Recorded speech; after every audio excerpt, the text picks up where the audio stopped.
오늘 말씀은 오 주여 오시옵소서라는 말씀으로 하나님 말씀 함께 나누도록 하겠습니다.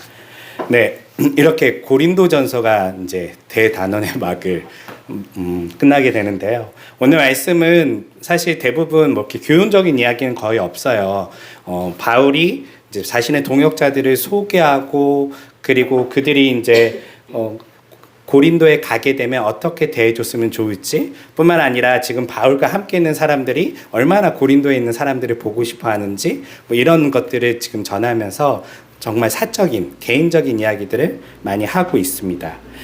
그래서 오늘 말씀을 읽을 때에 어떻게 우리가 이 말씀을 적용하고 또 이것을 어떻게 해석하면 좋을까라는 어떤 측면보다는 오늘 말씀을 통해서 그 초대교회 교인들이 가졌던 신앙들 그리고 그들이 어떤 신앙을 가지고 어떤 신앙을 공유하고 있는지에 대한 부분들을 조금 나누려고 해요. 오늘 말씀해 보니까 바울에게는 동역자들이 조금 많이 있었던 것 같아요.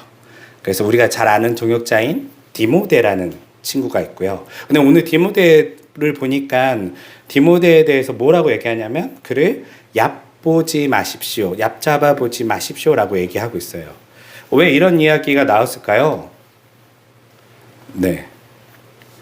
얕잡아 보는 사람들이 있었어요. 예. 왜냐하면 디모데가 어려요. 예.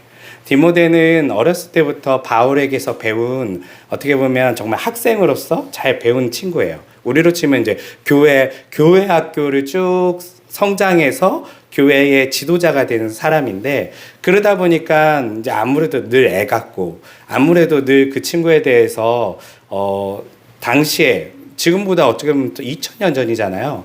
어린 사람에 대해서 그렇게 존중해주고 이런 시대가 아니었단 말이에요.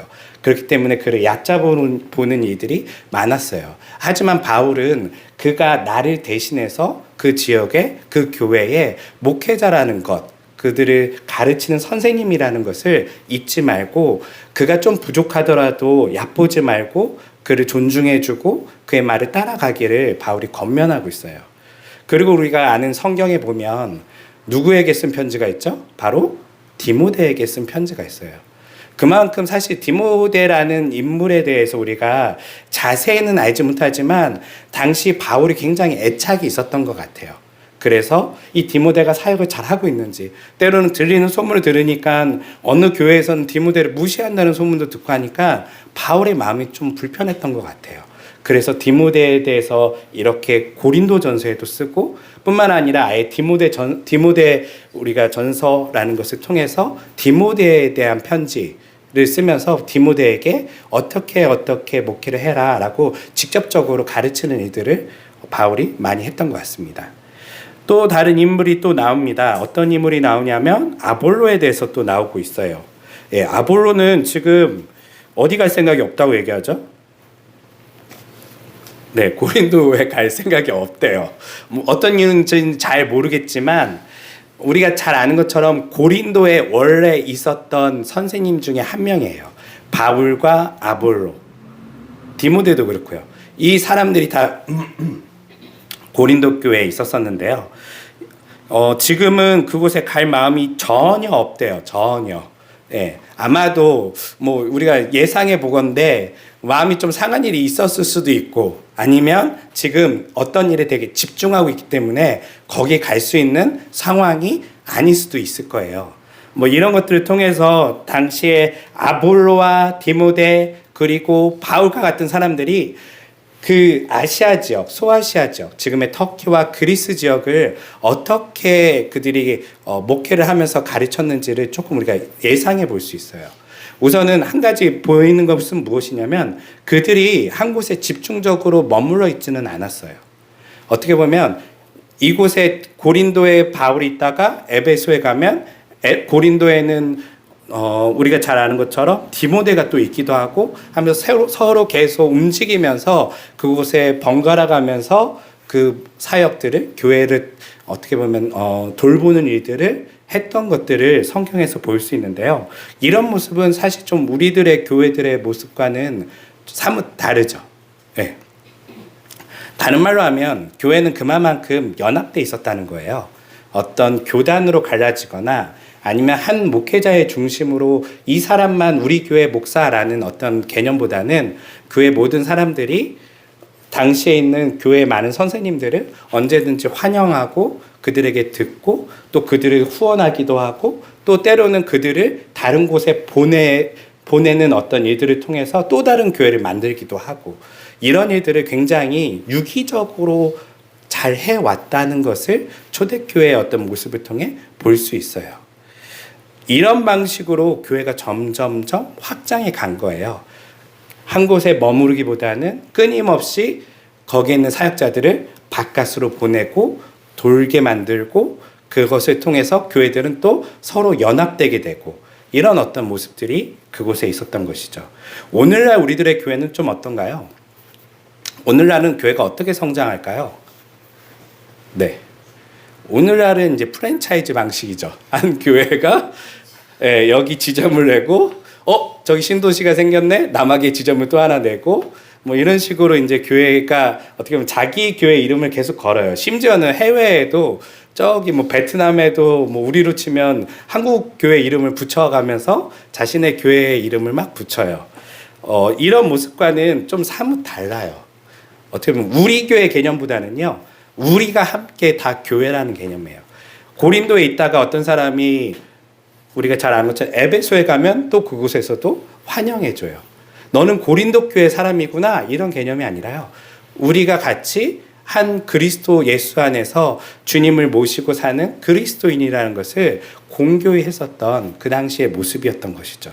그렇기 때문에 헌금까지도 걷어서 예루살렘으로 보내기도 하고 때로는 어려운 사람이 생기면 그 사람에게 또 보내기도 하고 교회들이 서로 그렇게 서로를 돌보면서 그렇게 초대교회는 당시의 어려움을 극복해 갔었어요.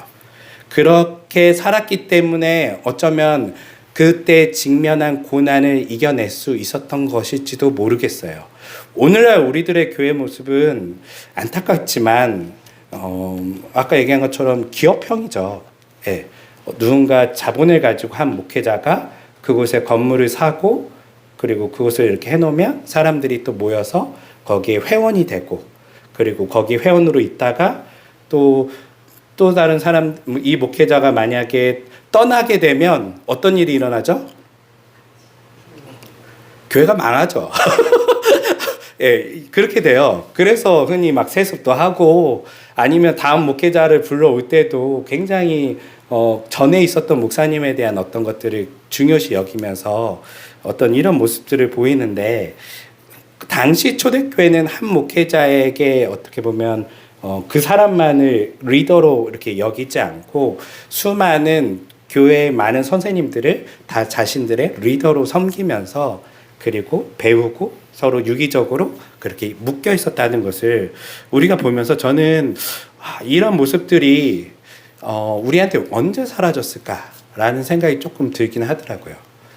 우리가 사실 초대교회 이런 모습은 중세교회까지도 남아있기는 해요. 중세교회까지만 해도 교회가 그렇게 분리되지 않았잖아요. 네, 교회가 다 사실은 연결돼 있었어요. 그러다가 언제 교회가 이제 분리되기 시작하냐면 종교개혁 이후죠. 종교개혁이 좋은 면에서는 큰 어떤 리더, 교황이나 이제 큰 어떤 교회 권력으로부터 그들이 해방된 것이지만 또 부정적으로 보면요. 수많은 교황이 생긴 것 같기도 해요. 네. 이 아이러니한 문제죠. 한 교황의 어떤 한 리더의 그 강력한 그런 권력으로부터 우리가 이제 벗어나서 주님이 우리의 리더가 되고 그리고 우리가 수평적인 관계에서 같이 신앙생활을 할 수 있는 어떤 민주적인 모습들을 그들이 꿈꿨지만 실제로 종교개혁이 일어난 뒤에는 여러 명의 교황이 생긴 듯한 중심으로 교회들이 뭉치게 돼요. 루터는 루터파 교회가 생기고요. 칼빈은 칼빈파 교회가 생기고요. 이런 식으로 처음에 교회들이 생기다가 나중엔 또 어떻게 되냐면 그 안에서도 교회들이 계속 분열을 하고 지금 한국에 있는 교회만 보더라도 뭐 통합 측, 합동 측, 한 교단에 한 200여 개의 분파로 목사가 아니에요. 교회 분파가 그렇게 나누었다는 거예요. 목사로 하면 더 많고요. 이런 어떤 모습들이 우리 안에 지금 너무나 당연스럽게 있다는 것이죠. 그러면 우리가 생각해 볼 때 이게 맞는가? 아니면 과거의 교회가 그렇게 서로 유기적으로 있었던 모습이 맞는가? 여러분들의 생각은 어떠세요? 네. 우린 사실 이거 경험해 본 적이 없어요. 유기적인 교회 자체는요. 네. 심지어는 목회자들도요. 서로 목회를 할 때 팀 목회를 하지 말라고 얘기를 해요. 네. 팀 목회를 하면 반드시 교회가 깨진다. 이렇게 얘기를 해요. 네. 왜냐면 연합이라는 것 자체가 될 수가 없다. 이런 게 사실은 기정사실화되어 있기도 해요. 왜냐면 거기에는 뭐가 있기 때문일까요? 욕심. 그리고 이것은 내 거라는 마음이 있는 거예요. 저는 한국교회를 보면서 왜 그런 생각들이 많이 생겼을까라고 했을 때 좋은 쪽에서는 열심이라고 보고 싶어요. 한 목회자의 열심, 그리고 성도들의 열심 때문에 그 교회에 대한 어떤 집착이 강해지는 거죠. 우리 교회를 위해서 내가 얼마나 헌신했는지, 그리고 목사인 경우만 하더라도 여러분 한번 생각해 보세요. 여러분들이 목사라고 한번 생각해 보세요. 여러분들이 있는 모든 재산을 다 쏟아서 어떤 건물을 사서 임대를 했어요. 여기에 모든 재산을 다 넣었어요. 네. 그리고 새벽부터 밤늦게까지 이 교회를 성장시키기 위해서 그 사람 나름대로 막 열심히 노력을 했어요. 그랬더니 이제 교회가 성장하기 시작한 거예요. 그래서 성장을 막 했는데 어느 날 딱 한 10년이 지나고 나가려고 했더니 자기가 가진 것이 다 거기 있잖아요, 사실은요. 네. 그 사람한테는 이 교회가 전부인 거예요. 정보를 줬고. 나가려고 했더니 그러니까 전부다 보니까 이게 이제 누구 거 같겠어요? 당연히 자기 거 같기 시작하죠. 뭐 저처럼 젊은 어쩌면 저처럼 교회가 전부가 아닌 사람도 교회에 대한 애착이 있는데요. 그렇게 모든 거를 거기다가 쏟아부은 사람은 그것을 남주기가 어려운 거예요. 참 이 아이러니한 이야기죠. 그러다 보니까 그 교회를 사유하려고 하는, 아니면 자기 자식한테 물려주려고 하는 어떤 모습들이 지금 한국 교회에 많이 있는데요. 사실 이런 모습은 성경적인 교회의 본래적인 모습과는 좀 거리가 있어요. 교회는 뭐죠? 교회는 뭐예요? 그리스도의 몸이죠. 그리스도의 몸이고, 교회는 어떤 건물이나 우리 목회자들이 아니잖아요. 교회는 그냥 우리가 모이면 교회인 거예요. 그래서 실질적인 원래 교회는 그냥 과거에, 지금 워낙 교회가 많아져서 그렇지만 상동에 모이면 무슨 교회였겠어요? 네, 상동교회인 거예요. 상동에 그리스도인들이 모이면 상동교회가 되는 거고, 목포에 있는 그리스도인들이 모였으면 목포교회가 되는 거예요. 고린도 교회 간판을 달고 모인 게 아니에요. 그냥 고린도에 모여있는 성도들, 그들이 한 다락방에 모여 있는지 여러 장소에 모여 있는지는 우리가 정확히 몰라요. 하지만 그들은 계속 끊임없이 유기적으로 이곳에 갔다가 저곳에 갔다가 하면서도 같은 교회라는 어떤 일치성을 가지고 있었거든요. 근데 지금은 그런 모습들이 사라진 거죠. 교인들도 우리 교회가 중요해요. 네. 그래서 한국 교회 보면 다른 이제 해외에서 봤을 때 놀라는 게 그런 거래요. 이제 주일만 되면 교회 차들이 이렇게 돌아다녀요. 그래서 다른 지역에 있는 성도들까지 다 실어갖고 자기 지역으로 데리고 가요. 사실 이게 한국 교회만 있는 낯선 모습이에요. 네, 해외에 있는 다른 교회들은 여전히 자신의 지역 중심으로 자신이 사는 어떤 근방에 있는 모습에서 많이 모이죠. 물론 그렇게 할 수 있는 것은 그 교회의 어떤 교회든지 목회자들의 어떤 수준이 기본적으로 서로 비슷해야 돼요. 좀 슬픈 이야기예요. 예, 슬픈 이야기인데, 근데 한국 교회는 좀 이 격차가 커요. 무슨 말이냐면 똑같은 신학 과정을 거치지 않는 목회자들도 많아요. 예, 그래서 그냥 뭐 일주일 동안 어디 미국 갔다 오면 목사 안수를 바꾸는 사람들도 있고, 그리고 실질적으로 목사가 되는 일들이 쉽지 않거든요. 생각해보면 저만 하더라도 4년을 학부를 공부하고 3년을 대학원을 공부하고 그리고 2년 정도의 전임 사역 기간을 거쳐서 그럼 10년 정도를 거의 교회의 인생의 모든 걸 다 거기다 쏟아 부은 사람이 이제 목사로서의 자격이 주어져요. 보통은요. 근데 이제 지금 이런 코스뿐만 아니라 뭐 일반 대학에 있다가도 3년만 대학원을 가서 목사 안수를 받을 수도 있고요. 또 어떤 경우는 이렇게 온라인으로도 수강하면서 목사 안수를 받을 수 있는 경우도 있어요.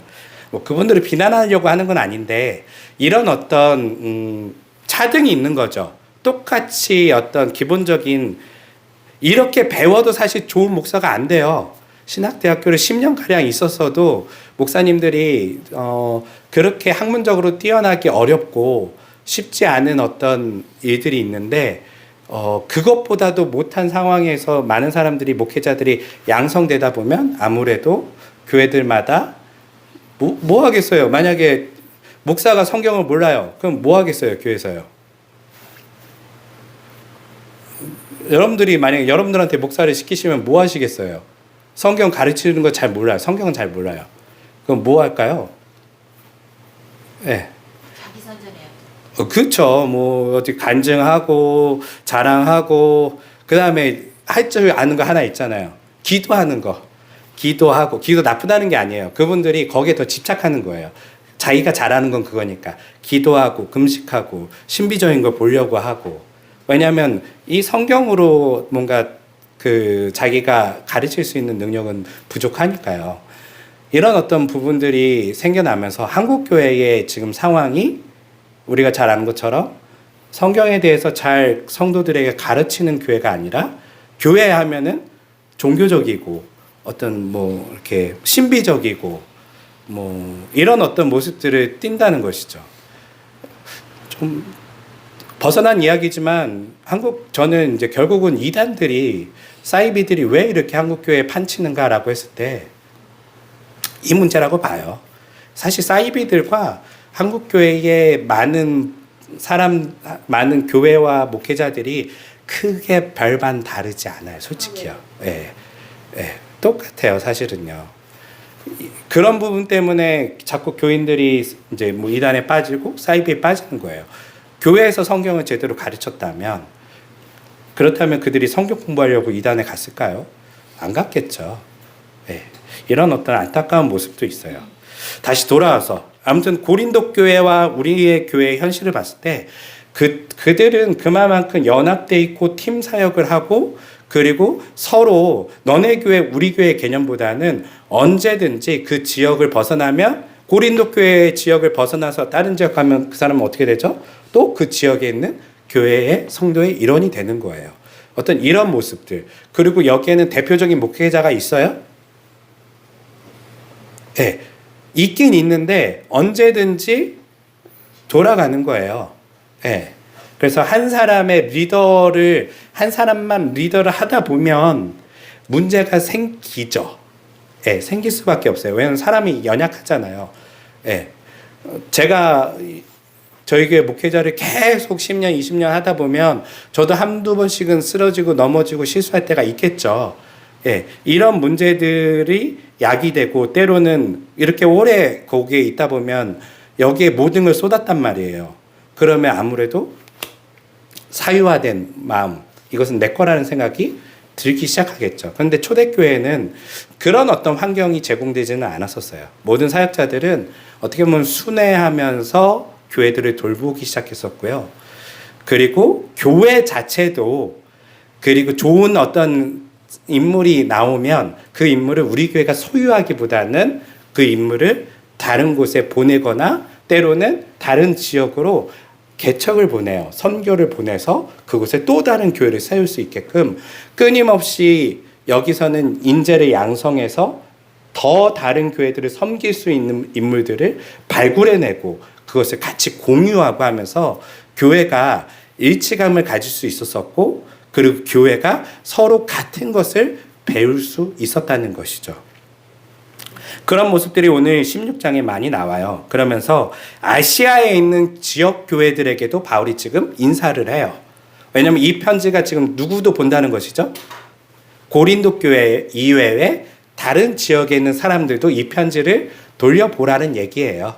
그래서 고린도 교회에 일어난 문제들이지만 너희들도 이것을 보면서 때로는 이 문제에 대해서 미리 예방하기도 하고 때로는 같은 문제가 있다면 이것을 교훈 삼아서 고치기를 바라는 것이죠. 그리고 이 편지는 결국은 실제로 이 아시아는 아니지만 2000년 뒤에 아시아에 있는 우리가 같이 지금 보면서 고린도 교회 문제와 한국 교회 문제를 같이 비교할 수 있는 편지가 된 것도 사실입니다. 이런 어떤 모습들이 저는 이제 이 바울이 자신들의 동역자들의 인물들을 소개하면서 우리는 이런 교회들의 모습들을 예상해 볼 수 있고요. 그리고 마지막에 이제 바울이 끝인사를 하면서 하는 부분들을 조금 살펴보려고 해요. 바울이 끝인사를 하면서 뭐라고 얘기하냐면요. 또 여기 있는 모든 형제들에게 거룩한 입맞춤으로 서로 인사를 한대요. 네. 거룩한 입맞춤이 뭘까요?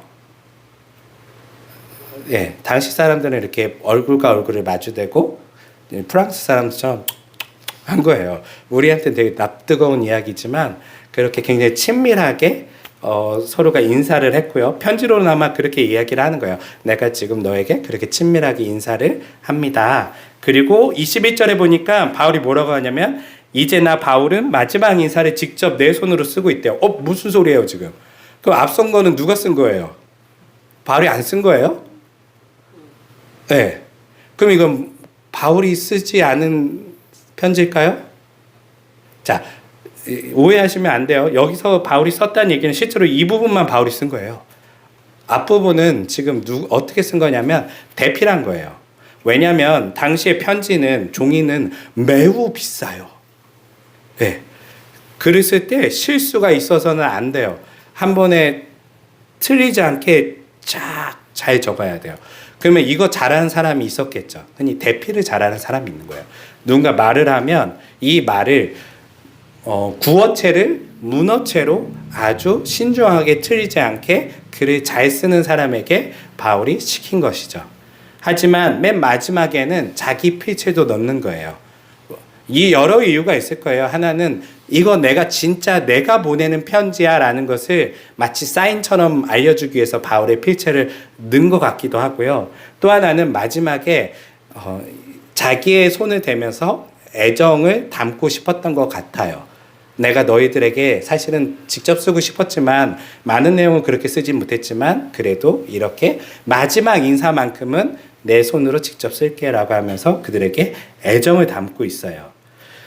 그러면서 뭐라고 얘기하냐면 누구든지 주님을 사랑하지 않는 사람이 있다면 그 사람은 저주를 받을 것입니다 라고 난데없이 저주를 하기 시작해요.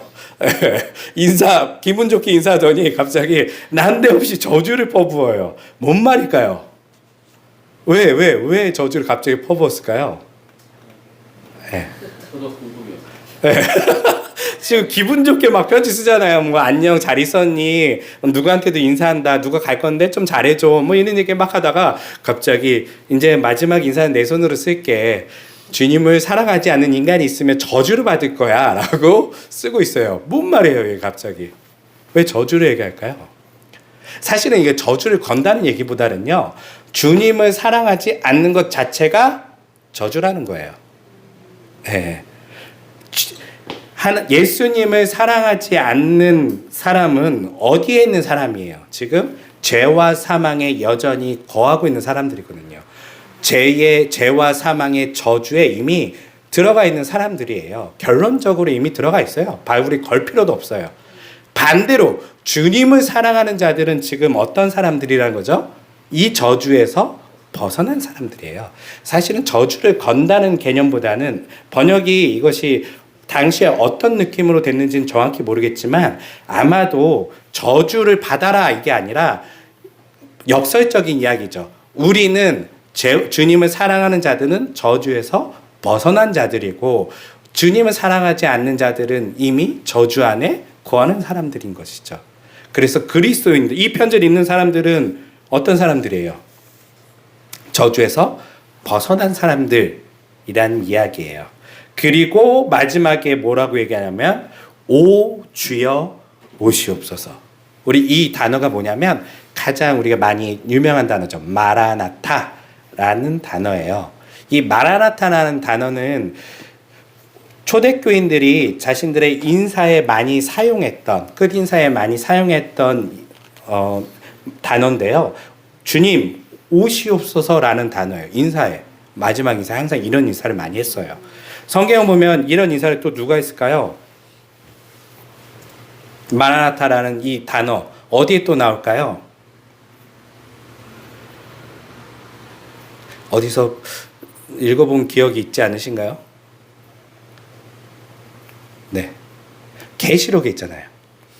계시록에. 계시록 22장 20절에 보면 요한계시록에 이렇게 얘기를 해요. 끝으로 이 모든 것을 증거하신 분께 다시금 말씀하십니다. 그렇다, 내가 참으로 속히 가겠다. 예수님 얘기하시는 거예요. 그랬더니 요한이 이렇게 얘기해요. 아멘, 주 예수여 오시옵소서. 이게 아멘 마라나타라고 얘기하는 거예요. 네. 왜 이들은, 초대교인들은 이렇게 마라나타로 서로 끝인사를 했을까요? 네. 예수님이 금방 올 거죠. 맞아요. 예수님이 분명히 말씀하셨거든요. 내가 분명 곧 오리라. 곧이란 단어가 들어갔단 말이에요. 속히 오리라. 좀 계시록에도 나와 있잖아요.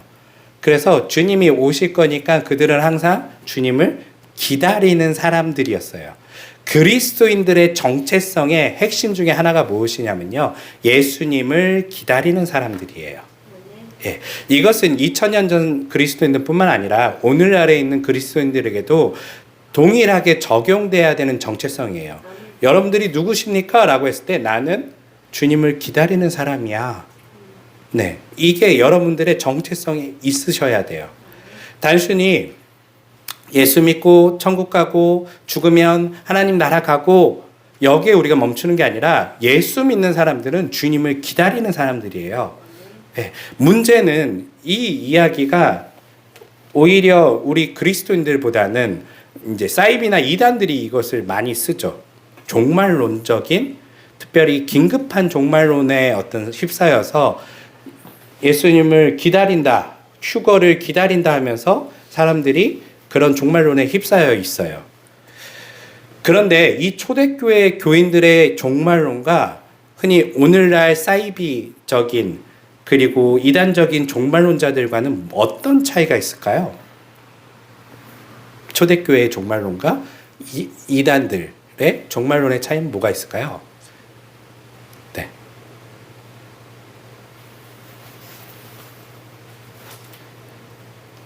자, 저기 맨날 저도 최근에 저기 산책 갔다가 깜짝 놀랐어요. 뭐 요즘은 교회는 없어요. 거의 전도하는 사람들이요. 다 뭐 신천지 뭐 이런 사람들만 다 나와서 뭐 14만 4천 써놓고 그러고 있더라고요. 그래서 와, 야, 이 진짜 저 사람들이 제대로 된 종말론을 모르는데 어떡하나 걱정도 되면서 또 반대로 생각하면 우리 그리스도인들은 또 종말론에 대해서는 또 무심하기도 하고, 예, 사실 둘 다 좋지는 않거든요. 한쪽은 너무 그릇된 종말론, 한쪽은 너무 종말에 대한 어떤 생각이, 다른 말로 하면 예수님이 오심에 대한 기대가 없이 살아가는 또 그리스도인들도 많이 있죠. 초대교회는 좀 달랐어요. 초대교회 성도들은요, 긴급한 종말론을 가지고 있었는데 오늘날 사이비들과 때로는 이 이단들과는 많이 달라요. 뭐가 이렇게 다를까요? 네. 오늘날 이단들, 사이비에 빠진 사람들의 종말론의 특징이 뭐예요? 네, 구원, 휴거. 누가? 본인이 교주가 시켜주고, 뭐 하여튼 거기서 잘 충성하고 해갖고, 거기 오늘날 종말론은요, 이거 좀 재밌는 건데, 특별히 한국 교회 종말론은요, 한국 교회 입시 제도와 아주 유사해요. 네, 종말에도 경쟁을 붙여요. 예, 천국 가는 걸 경쟁을 붙여요. 이 한국 사람들에게는 참 재밌어요. 한국 사람들의 특징을 이렇게 살펴보면, 야, 한국 사람들은 종교도 그 대학 입시처럼 하고 있네. 예, 서로 경쟁을 하면서 14만 4천 명 안에 들기 위해서 부단히 노력해요. 예, 야, 천국 가기 진짜 힘들어요. 예, 그들의 입장에서 보면요. 그리고 지극히 누가 천국 간다고요? 나의 천국 가기 위해서, 내가 서울대학교를 가고 내가 천국에 가기 위해서 이 땅에 한국 사람들이 그렇게 부단히 노력하는 것처럼 이단들이 그렇게 자기 구원에 향해서 경쟁적으로 불안해해 가면서, 내가 여기서 떨어지면 어떡하지? 이거 진짜 똑같아요. 한국 교회 교육 환경과고요. 내가 1등을 못하면 어떡하지? 내가 이 대학에 못 들어가면 어떡하지? 이 불안감을요, 그대로 하나님 나라에도 적용을 하고 있어요. 불안해하면서 자신의 내가 저기서 나와서 전도하는 사람들이 전도하는 이유가 자신이 뭐 하기 위해서? 천국 가기 위해서 하는 거예요. 네. 그렇게 해야지 이 경쟁에서 탈락하지 않을 수 있다라고 생각하는 거예요. 예수님께서 시킨 거를 잘 지켜야지 내가 천국에 갈 수 있다라고 생각하고 부단히 그것을 열심히 하는 것이죠. 이런 모습, 종말론과 초대교인들은 어떤 모습이 달랐을까요? 초대교회 교인들은 어떤 종말론이었을까요? 그것은 이 고린도전서를 살펴보면 알 수 있어요. 고린도전서에 보면 지금 바울과 초대교회 성도들은요, 긴급한 종말론을 가지고 있지만 바울이 고린도전서에 대부분 무슨 이야기를 해요? 윤리적인 이야기를 하고 있어요. 싸우지 말고 사랑하고, 성적인 문제는 이렇게 해결하고, 모든 삶의 지침에 있어서 굉장히 그들이 어떻게 경건 생활을 유지하고, 삶에 있어서 이웃들과의 관계는 어떻게 하고, 삶에 있어서의 어떤 법칙들을 이야기하고 교훈해 주고 있어요. 다른 말로 하면 무엇이냐면, 긴급한 종말론을 가지고 현실을 아주 충실히 사는 법을 그들이 열심히 노력하고 있다는 거예요. 오늘날 종말론자들은요, 현실을 부정해요. 그게 뭐냐면 종말을 위해서 현실을 낭비해 버리는 거예요. 이 현실에 대해서 곧 종말이 올 거니까 뭘 현실에서 열심히 살아, 열심히 전도하고, 열심히 이제 너의 구원을 위해서 충실히 종교적인 일에만 집중해. 현실에서는 네가 그렇게 열심히 살 필요가 없어. 어차피 이 현실은 망할 세상이니까. 이렇게 생각하는 게 오늘날의 종말론자들이거든요. 근데 초대교인들은 달랐어요. 초대교인들은요, 예수님의 오심을 기다리는데 현실을 충실하게 사는 법을 끊임없이 노력해요. 어떻게 이웃과 잘 지낼까? 어떻게 내가 어려운 사람을 도와줄까? 어떻게 우리 교회가 경건한 일들을 계속 지속할 수 있을까? 이런 어떤 고민들을 한단 말이에요. 이게 좀 이상하지 않으세요? 왜 초대교인들은 예수님의 긴급한 종말론을 어쩌면 오늘날에 있는 종말론자들보다 더 마음에 깊이 갖고 있을 거예요. 예수님이 직접 봤잖아요.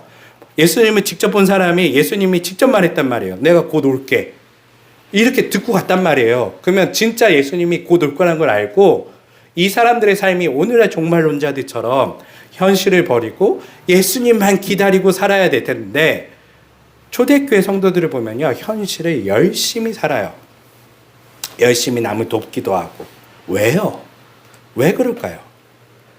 더 심한 종말론자였어야 하는데 이들은 이렇게 말 끊는 마다 인사하면서 예수님 오실 겁니다 라고 인사하는데 왜 이들은 현실에 충실했을까요?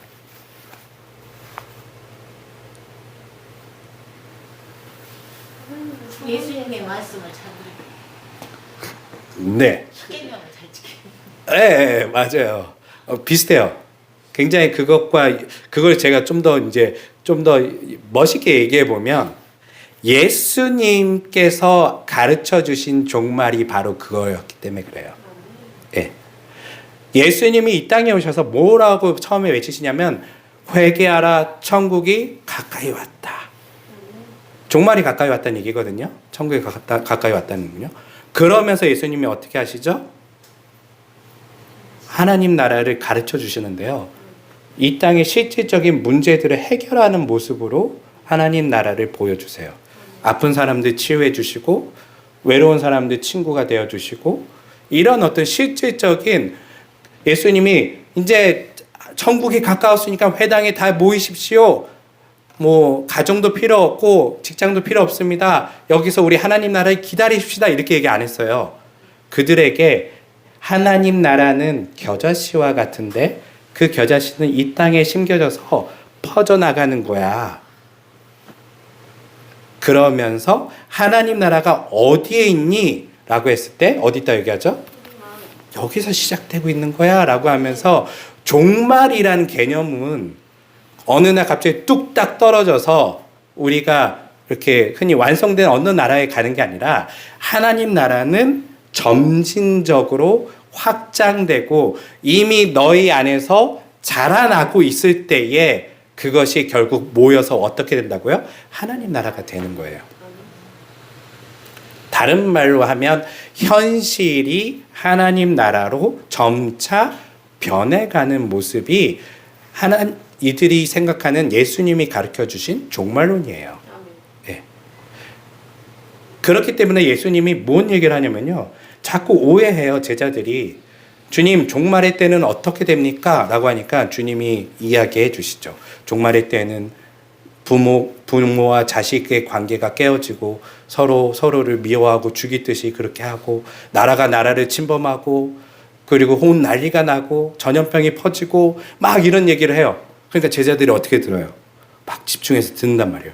야, 그럼 언제지? 그때가 언제지? 마치 지금 종말론자들처럼 엄청 관심 있게 그걸 막 들어요. 그러더니 예수님이 뭐라고 하시죠? 그런데 말이야, 그때와 장소는 알 수 없어. 그러면서 너희는 어떻게 하라고 그러죠?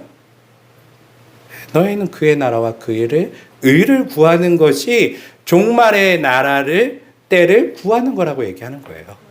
그런 거에 쓸데없는데 관심 갖지 말고 실질적인 종말은 너희들이 바라는 종말은 사실 그런 거예요. 이 세상이 막 망가지고 무너지고 우리로 치면 아마겟돈이 일어나고 핵전쟁이 일어나서 세상이 망하는 걸 우리가 생각하고 있지만 종말은 우리 안에서 이미 시작이 되었고 이 하나님 나라가 이 세상 나라에 퍼져나가면서 천국 복음이 땅끝까지 이르렀을 때 어떤 일이 일어난다고요? 그제야 하나님의 나라가 온다, 완성된다라고 얘기하는 거예요. 이 말은 너희들이 넋놓고 앉아서 기다리지 말고 예수님이 가르쳐 주신 것처럼 너희는 이 천국 복음이 뭐예요? 하나님께서 우리를 구원하셨다. 죄와 사망의 권세가 무너졌다. 예수님이 이제 왕으로 도래했다. 이 땅에 오신다. 이 이야기를 사람들에게 널리 알려주는 거예요. 이 천국 복음을 전하는 것을 예수님께서 제자들에게 맡기시죠. 너희는 온 유대와 사마리아와 예루살렘과 온 유대와 사마리아와 땅끝까지 이르러 누구의 증인 되라고요? 예, 이 증인이 뭐예요? 무슨 증인이에요? 부활의 증인. 부활이 뭐예요? 사망 권세, 죄와 사망 권세가 이제 쓰러졌다. 힘을 잃었다. 이 세상이 이제 생명의 힘이 이 세상을 덮고 있다라는 것을 전하라는 거예요. 예. 그러면서 제가 얘기한 것처럼 죄와 사망의 권세는 이 세상 권력의 권세와도 같은 권세거든요. 이 세상 권세들이 힘 있는 사람들이 뭘 가지고 우리를 통제하고 움직여요? 우리의 목숨을 가지고 움직이는 거거든요. 너 이렇게 따라오지 않으면 죽어. 너 이렇게 경제활동하지 않으면 가난해지고 배고파지면 어떻게 된다고요? 죽어. 죽음을 가지고 우리에게 협박하고 우리를 끌고 가고 있는 권세거든요. 이 세상 모든 권세는 다 그래요. 그리고 너가 나한테 잘 순종하고 나에게 따라오면 너에게 밥 줄게, 먹여줄게. 그들에게 그렇게 적선해 가면서 자신의 권력과 이런 것들을 유지해 가는 게 현실의 권세들이거든요. 그런데 죄와 사망의 권세가 깨졌다는 얘기는 이제 그리스도인들은 모든 것으로부터 자유하다는 거예요. 세상 권력에서부터 모든 죄와 사망의 권세로부터요. 그러다 보니까 초대교인들이요, 이것을 믿고 이것의 증인이 되다 보니까요, 로마의 황제의 말을 안 들어요. 어떤 부분에서는 순종하지만 이것이 그리스도인들의 정체성과 부딪히는 어떤 로마의 명령이 있으면요, 목숨을 걸고 안 들어요. 권력 앞에 굴하지 않고 자신의 목숨을 내던져요. 그래서 초대교인들은 우리가 보면 좀 이상해요. 이 사람들은 무슨 자살 특공대인가? 초대교회 교인들이 이상해져요. 나중에 지금은 이제 고린도 교회 이야기 그리고 초대교회 성도들의 편지를 보면 그들이 고난을 받고 고통을 받는데요. 좀 있으면 200년, 300년이 돼가면 더 극심한 박해가 오거든요. 그때요, 초대교인들이요, 이런 선서를 내가 그리스도인요 하고 자신 있게 나와서 죽어버려요. 막 이게 뭔 일이지? 이게 사실은 오늘 이야기한 이 마라나타와 동일한 그들의 신앙의 어떤 핵심을 보여주는 거예요. 그들은요, 이제는 죄와 사망의 권세, 이 세상의 권력에 더 이상 두려워하지 않아요. 왜냐하면 그들의 왕은 누구죠? 예수님이에요. 더 두려운 건 예수님인 거예요.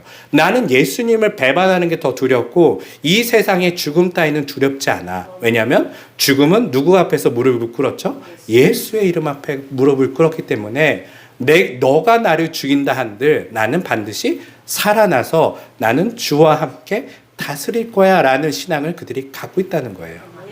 예. 오늘날 우리들의 교회가 왜 이렇게 세상의 권력에 자꾸 기웃거리고 자꾸 우리가 비굴해지고 이런 이유가 사실은 저는 이것과 관련돼 있다고 봐요. 우리에게는 이 종말론적 신앙이 없어요.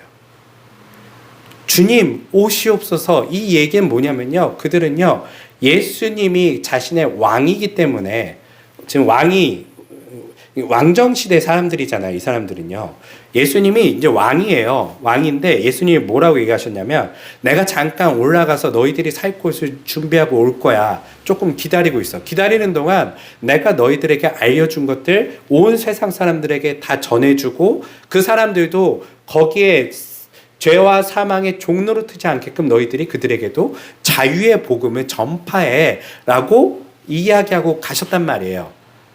그러면 이 이야기 들은 종은 뭘 기다리고 있을까요? 이제 예수님만 오시기를 기다리고 있을까요? 아니면 뭘 하고 있을까요? 그렇죠. 예수님이 시키신 일을 해야 돼요. 그게 현실인 거예요. 그게 이 땅의 이야기들이에요. 복음을 전하는 것은 종교적인 이야기가 아니에요. 복음이 뭐죠? 예수님이 복음을 어떻게 전했어요? 교회 다니세요 이랬어요? 예수님이 어떻게 전했어요? 네, 복음은 이렇게 얘기한 거예요. 너가 아프니? 내가 아픈 사람을 돌봐주면서 복음은 말이야, 더 이상 아픈 사람이 없는 거야. 하나님께서는 너가 아프지 않는 것을 원하셔. 그를 돌보면서 그에게 그렇게 복음을 알려주는 거예요. 외로운 사람에게는 너가 외로우니 하나님은 모든 사람의 친구가 되셔. 나에게도 친구셨고 너에게도 그분은 친구가 되실 거야 하면서 현실적으로 그들에게 직접 나아가서 하나님 나라는 그러한 곳이 아니라 너가 지금 이런 고통 속에서 벗어날 수 있는 일들이 하나님 나라에 약속되어 있어. 너도 같이 거기에 같이 참여해 볼래? 라고 하면서 소개하는 것이죠. 오늘날 수많은 사람들은 죄와 사망의 종노릇하면서 살고 있어요. 네. 우린 조금 먹고 살만해지긴 했죠. 바꾸는 사람은 별로 없어요. 그런데 그럼에도 우리는 여전히 불안해 가면서 이 땅에서 사실은 목사인 저도 늘 불안해 가면서 종 노릇하고 있어요. 네. 안타까운 일이죠. 네. 그런데 저는 이 세상에서 일을 하지 말라는 게 아니에요. 불안해서 하는 게 문제라는 거예요. 죄와 사망의 권세는 깨졌어요. 네. 먹고 살기 위해서 우리 일하지 않아요. 우리의 일은요, 나의 가족을 돌보고 우리의 이웃을 돌보고 이 돈을 통하여 더 좋은 일들에 사용하기 위해서 일을 하고 있는 것이지, 이것이 없으면 나 죽을 것 같아 라고 불안감에서 일하는 것은 아니라는 것이죠. 이런 어떤 모습들이 우리 안에 지금 필요하다는 거예요. 주님이 오신다면 그들이 현실을 충실히 살면서 여전히 오 주님 오시옵소서라고 이야기할 수 있는 것은 그만큼의 현실을 충실히 살고 있다는 거예요. 주님이 오셔도 이제는 됩니다. 내가 이렇게까지 열심히 복음을 전하고 있고 주님이 맡기신 일들에 대해서 충실히 하고 있어요. 주님 오시옵소서. 만약에 그것을 하고 있지 않으면 인사할 때 이렇게 얘기할 수 있을까요? 주님 좀 나중에 오십시오. 아직은 좀 아닌 것 같습니다. 요즘 공부해야 되고 취업해야 되고 할 게 너무 많습니다. 이렇게 얘기하지 않고 그들이 오 주님 오시옵소서라고 하는 것은 그만큼의 현실을 그들이 충실히 살았다는 증거라는 것이죠. 오늘 말씀을 정리해 볼게요. 예수님께서는 우리들에게 현실에 대한 오늘 고린도전서는요 우리들에게 뭘 얘기하냐면요 초대교인들의 신앙의 핵심은 어디 있는가라는 것을 보여주고 있어요. 하나는 그들이 연합되어 있다는 것이죠. 그들이 서로 문제들은 많았지만 고린도 교회에 있는 문제들처럼요 서로 다투기도 하고 싸우기도 하고 문제들은 많았지만요 그럼에도 사실 우리들의 모습과는 훨씬 나은 상태이기는 해요. 그럼에도 서로가 서로를 인정해주고 어떤 지도자가 오더라도 환영해 주려고 노력하고 그들이 그렇게 하나된 교회의 모습을 갖췄다는 것이죠. 두 번째는 그들이 예수님의 오심, 다시 오심을 기다리는 신앙을 여전히 가지고 있다는 거예요. 그 이야기는 그들이 자신의 현실을 내버려 두고 오늘날의 종말론자들처럼 그렇게 교회에 모여서 종말만 기다리는 사람들이 아니라 여전히 현실 속에서 충실히 예수님께서 하신 말씀 온 유대야와 사마리아와 땅끝까지 예수님이 증인이 되는 게 뭐예요? 교회 다니세요가 아니에요. 부활의 증인이 되는 게 뭐예요? 죄와 사망의 권세는 이제 힘을 잃었습니다. 먹고 살기 위해서 그 권세에 굴복하지 마십시오. 여러분은 그렇게 비굴하게 살지 마세요. 우리가 가난할지언정 뭐가 있어야 되죠? 뭐라고 그러죠? 내가 돈이 없냐? 그렇죠. 우리 그리스도인들에게는 가호가 있어야 되는 것이죠. 우리는 왜냐하면 죄와 사망의 권세는 졌단 말이에요. 우리는 생명의 권세 속에 있고 너가 나를 죽인다 할지라도 우리는 반드시 부활하리라 라는 그 신앙이 있기 때문에 이 세상에서 당당한 모습으로 살고 있었다는 거예요. 그러한 모습들을 통하여 오늘날 우리를 비춰볼 때에 나의 신앙은 어떤가? 나의 교회관은 어떻고 나의 예수님을 기다리는 그 신앙이 나에게 여전히 있는가? 아니면 우리가 너무 나쁜 종말론자들 때문에 종말에 대한 기대도 없고 예수님에 대한 기대 없이 그냥 어쩌면 너무 현실주의자들, 말로는 그런데 실제로는 죄와 사망의 권세에 눌린 사람들처럼 살아가고 있지는 않은가? 우리가 조금 더 살펴보면서 우리의 신앙을 점검하시는 한 주가 되시기를 주님의 이름으로 축원합니다. 기도하겠습니다. 하나님 아버지 감사합니다. 하나님 주님 오늘 우리가 말씀을 통하여 고린도 교회를 바라보고 또 오늘날 우리들의 교회를 함께 또 비춰보았습니다. 여전히 우리들이 부족함에도 주님 저희를 부르셔서 이렇게 말씀을 읽게 하시고 알게 하시는 주님 감사합니다. 특별히 우리들의 신앙 가운데 예수님을 기대하고 기다리는 신앙을 회복시켜 주시옵소서. 우리가 주님 이 땅에 살지만 이 땅에서 성실하고 충실하게 주님이 맡겨주신 사람들 잘 돌볼 수 있게 하여 주시옵시고 이 땅의 죄와 사망의 권세에 굴복하여 이 땅의 권력들에게 굴복하며 비굴하게 사는 사람들이 아닌 어떤 것에도 우리가 비굴하지 않고 자유로운 그 복음을 증거하며 하나님의 자녀로 당당하게 살아가는 법을 알게 하여 주시옵소서. 감사드립니다. 예수님의 이름으로 기도드립니다. 주님 다시 오실 때까지 나는 이 길을 가리라. 좁은 문 좁은 길 나의 십자가 지고 나의